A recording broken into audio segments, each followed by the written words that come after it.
तो ट्रंप चाहकर भी ईरान जंग वाले जिन्न को जल्द बोतल में बंद क्यों नहीं कर सकते हैं और क्यों नहीं कर पा रहे हैं। नमस्कार, मैं हूं नीलू। बात आज इसी पर करेंगे कि आखिर क्या वजह है कि बार बार शांति वार्ता और उसके बाद फिर एक बड़ा हमला। ईरान के सामने डोनाल्ड ट्रंप चाहे फायर मोड में रहे या फिर फ्लावर मोड में रहे, उनके लिए दोनों परिस्थिति में परेशानी कम नहीं होगी। आप समझिए कि क्यों ये परेशानी आखिर खत्म नहीं हो रही है और डोनाल्ड ट्रंप अमेरिका के लिए अब ये गले की फांस बनता चला जा रहा है। अमेरिका और ईरान के बीच का सीजफायर 21 दिन भी नहीं टिक सका। आप समझिए, बातचीत तो बहुत हुई थी। तमाम दौर की बातचीत के बाद एक 14 सूत्रीय कार्यक्रम बनाया गया कि भाई अब इसी के तहत आगे बढ़ा जाएगा, बातचीत की जाएगी, इन बिंदुओं पर सहमति बन रही है, बनने वाली है, तमाम बातें हुई। लेकिन सिर्फ सीजफायर के 21 दिन बाद ही ये समझौता टूटता दिखाई दे रहा है। दोनों देश पिछले 2 दिनों से एक दूसरे पर ताबड़तोड़ हमले कर रहे हैं। अमेरिका के राष्ट्रपति डोनाल्ड ट्रंप इस जंग से बाहर निकलने की कोशिश बहुत कर रहे हैं और एक बार फिर कह दिया है कि हम तो बातचीत चाहते हैं, लेकिन ईरान ऐसा नहीं चाहता। तो फिर क्या वजह है कि बार बार इस तरह से कोशिशों के बावजूद भी कि वहां पर सब कुछ सामान्य हो जाए, ईरान और अमेरिका के बीच में स्थिति हो नहीं पा रही है। लेकिन फिर से हमले एक बार जरूर शुरू हो गए हैं। इस बार राह में नई बाधा खड़ी कर दी है। ट्रंप खुद कह चुके हैं कि दोनों देशों के बीच की अंतरिम डील यानी कि MOU में तय 60 दिन का सीजफायर खत्म हो गया। अमेरिकी अधिकारी कह रहे हैं कि ये हमले महीनों तक चल सकते हैं, यानी 21 दिन बाद ही जो 60 दिनों का एक डेडलाइन दिया गया था कि इसमें बातचीत हो जाएगी, सहमति बन जाएगी, खुशहाली बहाल हो जाएगी, सब कुछ ठीक हो जाएगा, वो अब 21 दिन में ही ट्रंप ने कह दिया कि ये जो 60 दिन वाली बात थी वो सब खत्म हो गई। अब ये स्थिति ट्रंप को परेशान करेगी क्योंकि उन्हें सामने मिड टर्म इलेक्शन दिखाई दे रहा है। ऐसे में एक्सपर्ट का मानना है कि ट्रंप के पास अब बहुत कम विकल्प बचे हैं। अब वो चाह कर भी अगर बार बार इस तरह से हमले कर रहे हैं तो आप समझिए कि उनके लिए कितनी दिक्कत आ सकती है। 3 हफ्ते पहले तक किसी तरह जंग खत्म करने और वार्ता की मेज पर जाने को हर कोशिश करते डोनाल्ड ट्रंप दिखाई दिए और फिर उसके बाद वो फायर मोड में आ गए। अमेरिका ने ईरान पर आरोप लगाया कि वो हॉर्मूज में तेल टैंकरों पर हमला कर रहा है और फिर अमेरिकी सेना ने हमले शुरू कर दिए। ट्रंप ने कह दिया कि ईरान के हर एक हमले पर अमेरिकी सेना 20 हमले करेगी। ऐसे में रॉयटर्स की रिपोर्ट के अनुसार एक्सपर्ट का मानना है कि अगर दोनों देश एक दूसरे पर ऐसे ही जवाबी कार्रवाई और हमला करते रहे तो आगे बढ़कर तनाव बढ़ने पर एक पूर्ण युद्ध यानी कि फुल स्केल वॉर का खतरा पैदा हो सकता है। अगर ट्रंप फ्लावर मोड में जाकर ईरान के कड़े रुख के सामने पीछे हटते हैं तो इससे तेहरान में बैठी इस्लामिक सरकार को ये लग सकता है कि ये जब चाहे दुनिया के सबसे महत्वपूर्ण तेल शिपिंग रास्ते यानी कि हॉर्मुज स्ट्रेट को बंद कर देंगे, अपना दबदबा बना लेंगे। ट्रंप शायद उम्मीद कर रहे हैं कि ईरान पर बमबारी करके वो उसे परमाणु वार्ता की मेज पर वापस ला सकते हैं और दबाव में अपनी चाहत वाली डील करा सकते हैं।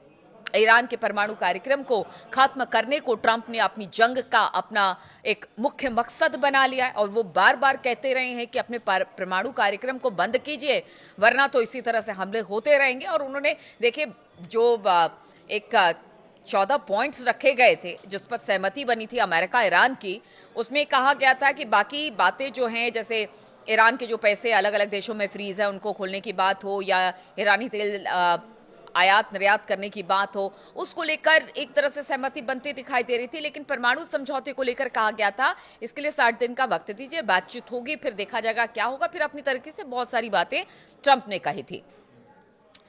अब आप देखिए कि जो ट्रंप चाहते हैं कि जो परमाणु कार्यक्रम है पूरी तरह से खत्म हो जाए, इसको लेकर लगातार वो बात करते रहे, लेकिन ज्यादातर एक्सपर्ट को इस बात को बहुत कम संकेत दिखते हैं कि तेहरान वैसी बड़ी रियायतें देगा जैसी ट्रंप चाहते हैं। यानी रॉयटर्स की रिपोर्ट के अनुसार डेमोक्रेटिक और रिपब्लिकन सरकारों के लिए मिडिल ईस्ट मामलों के पूर्व वार्ताकार एरन डेविड मिलर ने कहा कि ट्रंप ने खुद को एक मुश्किल स्थिति में डाल दिया है, चाहे सैन्य तरीके से हो या फिर कूटनीतिक तरीके से। ऐसा नहीं लगता कि उन्हें ईरान से बहुत कुछ हासिल होने वाला है। ट्रंप एक बार फिर जंग से बाहर निकलने की योजना बनाएंगे। वजह है कि उन पर एक ऐसी लड़ाई को हमेशा के लिए खत्म करने का दबाव है जिसे हजारों लोग मारे गए हैं। खुद अमेरिका को आर्थिक नुकसान झेलना पड़ रहा है।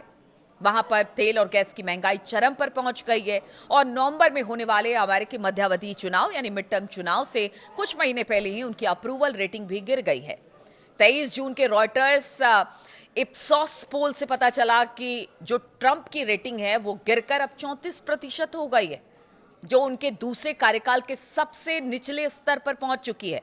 अगर ट्रंप को चुनावों में झटका लगता है तो इससे संसद में ट्रंप की रिपब्लिकन पार्टी का कंट्रोल चला जाएगा और इसीलिए ट्रंप चाहते हैं वो किसी तरह से इस युद्ध को खत्म करे, लेकिन आसार बिल्कुल दिखाई नहीं दे रहे हैं। जिस युद्ध को 5 दिन में, हफ्ते भर में ट्रंप खत्म करने वाले थे और उनका कहना था इसके बाद पैकअप हो जाएगा और वो लौट जाएंगे, लेकिन ईरान की दृढ़ता के आगे और उसके हमलों के आगे अब अमेरिका पस्त हो गया है। ईरान ने जो कुछ भी कहा, चाहे वो हॉर्मूज को लेकर कहा है या परमाणु समझौते को लेकर कहा या बाकी बातों को लेकर कहा, उन्होंने कहा कि आप अपनी बातों पर ही कायम नहीं रहते। अमेरिका को कहा आपने डील के लिए बुलाते हैं, बातचीत करते हैं, मंच पर बैठते हैं और फिर वहां से कह देते हैं कि ये बातें हमें मंजूर नहीं है, तो फिर ये एक तरफा बातचीत में कोई कैसे शामिल होगा। ईरान इस बात को लगातार कहता रहा है। परमाणु डील पर उन्होंने कहा कि परमाणु समझौते को लेकर वो बातचीत करने के लिए रेडी है, बहुत सारी बातें मानने को तैयार है, लेकिन उनकी भी कुछ बातें हैं जिसको माना जाए।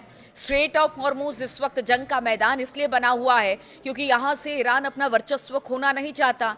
उसे लगता है कि ठीक है, यहाँ पे एक तरह से कह लीजिए कि आमदनी तो होगी, साथ ही यहाँ से गुजरने वाले जहाज अगर उसके बनाए जाने वाले कॉरिडोर से गुजरते हैं तो उस पर एक तरह से निगरानी भी रखा जाएगा, क्योंकि ईरान का कहना है कि अमेरिका से यहीं से हथियार निकलते हैं और फिर अरब देशों के बाकी मुल्कों में उनके एयर बेसिस पर जाते हैं, जो बाद में हम पर ही हमला किया जाता है।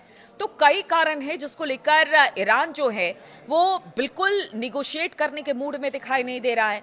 अब ट्रंप के सामने सबसे बड़ी मुसीबत यही है कि आखिर वो इस युद्ध से कैसे निकले, क्या कभी वो इस युद्ध से निकल पाएंगे। अगर निकलने की बात भी होती है तो बहुत सारी बात ईरान की माननी होगी। ट्रंप के सामने वक्त बहुत कम है, मिड टर्म चुनाव है, ऐसे में स्थिति जरूर ट्रंप के लिए, अमेरिका के लिए बेहतर नहीं मानी जा रही है। और एक्सपर्ट का कहना है कि इस दौरान जो मिडिल ईस्ट, जो कि एक कह सकते हैं कि जबरदस्त तरीके से ग्रो कर रहा था, वहां पर भी अगर हमले होते हैं तो स्थिति वहां पर भी चरमरा जाएगी, स्थिति वहां पर खराब हो जाएगी। लोग सबसे बसने के लिए एक तरह से कह लीजिए, चाहे वो यूएई हो, दुबई हो, इन सब जगहों पर बसना चाहते हैं।